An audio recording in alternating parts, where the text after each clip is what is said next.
అందరికీ నమస్కారం. మీ అందరూ చాలా దూరాల నుంచి వచ్చారు పిల్లల కోసం. వచ్చినప్పుడు ఇప్పుడు వరకు డాక్టర్ గారు కనపడలా. పొద్దున ఎప్పుడో వచ్చి ఉంటారు. కొంతమంది 5 గంటల 6 గంటలకి వచ్చిన వాళ్ళు ఉన్నారు, 10 గంటలకు వచ్చిన వాళ్ళు ఉన్నారు. కానీ ఇంతవరకు డాక్టర్ గారు కనపడలా. ఆయన యూట్యూబ్లోనే ఉంటారా, విడిగా కూడా కనపడతారా? పాపం చాలామంది భర్తకి చెప్పి లేదా భార్యకి చెప్పో వాళ్ళు ఒప్పించి తీసుకొచ్చి ఉంటారు ఇక్కడ వరకు.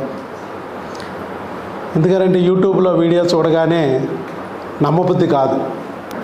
సందులో డాక్టర్ లేడా, గొంతులో డాక్టర్ లేడా, అంత దూరం వెళ్ళాలా అని మీ పక్కన ఉన్న సైతాన్లు మిమ్మల్ని రానివ్వో. అయినా సరే ఐవీఎఫ్ లేని దారి, ఆపరేషన్ లేని దారి, ఆ దారిలోకి వెళ్దాం, ఒక బిడ్డను తెచ్చుకుందాం. ఎన్నో వేల మంది సంతానం పొందారు. రోజు వీడియోల రూపంలో వాళ్ళందరూ చెప్తున్నారు. మనకు కూడా మరి ఆ భగవంతుడే ఈ దారి చూపించాడేమో అని దేవుడు చూపించిన దారిగా భావించి ఇక్కడికి వస్తే తీరా ఇక్కడ డాక్టర్ గారు కనపడలా. టెస్టులు అంటారు. అదేంటి డాక్టర్ గారు మాట్లాడకుండానే టెస్టులు చేయడం ఏంటి? టీకాలు కూడా వేసేస్తుంటారు. ఇదేం గొడవరా బాబు, అసలు ఇంతవరకు డాక్టర్ గారితో మాట్లాడలేదు, మా బాధ ఏంటో చెప్పుకోలేదు, టెస్టులు అంటున్నారు, టీకాలు అంటున్నారు, వేయించేసుకోమంటున్నారు. అసలు నిజానికి డాక్టర్ గారు ఉన్నారా లేరా? అనవసరంగా ఇది ఏదన్నా తేడానేమో, ఫేక్ ఏమో, స్కామ్ ఏమో, పక్కకి వెళ్ళిపోదాం పదా, ఇంత దూరం అనవసరంగా తీసుకొచ్చావు, నేను ముందే చెప్పానా, ఇదేదో తేడా ఉంది, వెళ్ళిపోదాం పదా అనిపిస్తూ ఉంటుంది. పట్టుదలగా ఓర్పుగా ఇక్కడ కూర్చున్నారు. ఇప్పుడు డాక్టర్ వైఎస్ బాబు దర్శనం అయ్యిందా లేదా? అయ్యిందంటే నీ బిడ్డ దర్శనం కూడా తొందరలో కాబోతుందని అర్థం. కాకపోతే ఇదేంటండి, అన్ని విచిత్రాలు అనుకుంటే ఇక్కడ ఇదొక విచిత్రం. ఏంటంటే భోజనం పెట్టడం. ప్రపంచంలో ఏ హాస్పిటల్లో కూడా భోజనం పెట్టే సంస్కృతి లేదు.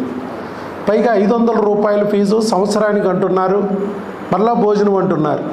అసలు 500 సంవత్సరానికి అంటూనే డౌట్ వచ్చింది, ఏమన్నా కిడ్నీలు లేపేస్తారేమోననే భయం కూడా వచ్చింది. మళ్ళీ ఈ భోజనాలు ఏంటి అనిపిస్తూ ఉంటుంది. ఈ భోజనాలు ఎందుకు పెడుతున్నామంటే, మీరు బిడ్డ కోసం ఎన్నో గుడులకి, చర్చిలకి, మసీదులకి వెళ్ళుంటారు. అక్కడంతా మీకు ఒక ప్రసాదం దొరుకుతుంది. అలాగే ఇక్కడ కూడా మీకు ఒక ప్రసాదం అందాలి అనే ఆలోచనతో ఇది మేము స్టార్ట్ చేసాం. ఎందుకంటే మీరు కూడా ఇక్కడ బిడ్డ కోసమే వచ్చారు. ఆ దేవుడు చూపించిన దారిగా భావించి వచ్చారు. భగవంతుడు ఒక యూట్యూబ్ వీడియో ద్వారానో, ఇన్స్టాగ్రామ్ వీడియో ద్వారానో, ఫేస్బుక్ ద్వారానో, లేకపోతే నీ స్నేహితుల ద్వారానో, బంధువుల ద్వారానో చెప్పించి నువ్వు రాకపోతుంటే నిన్ను పిచ్చుకలకి దారం కట్టి లాక్కొచ్చినట్టు ఇక్కడికి లాక్కొచ్చాడు. అలాంటి భగవంతుడి నీ వెనకాల ఉన్నప్పుడు ఇక్కడ ప్రసాదం దొరకపోతే అలా. అందుట్లో కూడా నీ బిడ్డ పొందాలంటే ఆహారమే ప్రధానం. ఆహారం మూలాధారం. నీ వీర్యవృద్ధికి, అండాల క్వాలిటీకి, నీ సంతానానికి ఆహారం అనేది చాలా ముఖ్యం. ఏంటి ఆహారం యొక్క ప్రాముఖ్యత? ఎలాంటి ఆహారాన్ని మీరు తీసుకోవాలి, ఆ తీసుకునేటప్పుడు ఆహారాన్ని ఎలా మీరు వండుకోవాలి, ఎలా స్వీకరించాలి, ఎవరి చేతుల మీద స్వీకరించాలి, ఇవన్నీ కూడా మీకు కౌన్సిలింగ్లో నేను ఎక్స్ప్లెయిన్ చేస్తాను. ఇప్పుడు ఇది భోజనం అయిపోయిన తర్వాత నేను వస్తాను, మళ్ళీ మీకు కౌన్సిలింగ్ చేస్తాను. ఎందుకు మేము టెస్టులు నేను రాకుండానే మీకు చేయబడతాయి? ఎందుకు మీకు టెస్టుల్లో డిఫరెంట్ అమౌంట్లు ఉంటాయి? ఎందుకు మీకు టీకాలు వేస్తున్నాం? ఇలాంటి విషయాలన్నీ కూడా నేను మీకు ఎక్స్ప్లెయిన్ చేస్తాను. అప్పుడు మీకు పూర్తిగా అర్థమవుతుంది. ఓ కరెక్టే కదా, ఇంతకుముందు డాక్టర్లందరూ మనల్ని ఐవీఎఫ్ గోదావరి, ఆపరేషన్ల గోదావరిలోకి తీసుకెళ్లారు. ఈయన ఒక రహదారి చూపిస్తున్నాడు. ఇన్నాళ్ళు గోదావరిలో మునిగి మనకు అలవాటు అయిపోయి రహదారి కూడా మనకు డిఫరెంట్గా కనపడుతుంది అనే విషయం మీకు క్లియర్గా అర్థమైంది. కాబట్టి ఇదే విధంగా భగవంతుడిని మీరు ఏ విధంగా అయితే నమ్మి ఓర్పుగా, పట్టుదలగా అప్పుడు వరకే కూర్చున్నారో అదేవిధంగా మీరు చక్కగా కూర్చోండి. ఖచ్చితంగా మీ బిడ్డ అతి తొందరలోనే మీ చేతుల్లోకి రాబోతుందని అర్థం. అరే, నా భర్తను నమ్ముకుని ఇంత 100 కిలోమీటర్ల నుంచి వస్తున్నారు, తినక వస్తున్నారు, ఇక్కడ కాస్త లేట్ అవుతుంది. ఏ హాస్పిటల్కి వెళ్ళినా పొద్దున వెళ్తే సాయంత్రం అయిపోతుంది. అలాగే మన దగ్గర కూడా లేట్ అవుతుంది. మధ్యలో భోజనం ఆకలి వేసినప్పుడు పాపం బయటికి పంపిస్తుంటే ఊరు కాని ఊరిలో వీళ్ళు దారి తప్పిపోతున్నారు. హోటళ్ళు ఎంతో దూరంలో ఉంటాయి, 3-4 కిలోమీటర్ల దూరంలో ఉంటాయి. అంత దూరం మీరు ఎండలో వెళ్ళడం, వర్షం వస్తే తడిసిపోవడం, లేదా దారి తప్పిపోవడం, ఒకవేళ దొరికిన బట్టీల దగ్గర ఏది పడితే అది తిని ఆరోగ్యం పాడు చేసుకోవడం, ఇవన్నీ చూశాక ఆవిడకి అనిపించింది, ఒక అమ్మ మనసుతో ఆలోచించి ఆ భోజనం మనమే తీసుకొచ్చి పెడితే వీళ్ళకి ఎంతో సౌకర్యవంతంగా ఉంటుంది కదా అని ఆవిడ ఆలోచన చేయడం. అలా ఆగస్టు 2025 నుంచి ఇప్పుడు వరకు దాదాపు 8 నెలల నుంచి మేము నిత్య అన్నప్రసాద వితరణ కింద ఇది పెడుతూ వచ్చాం.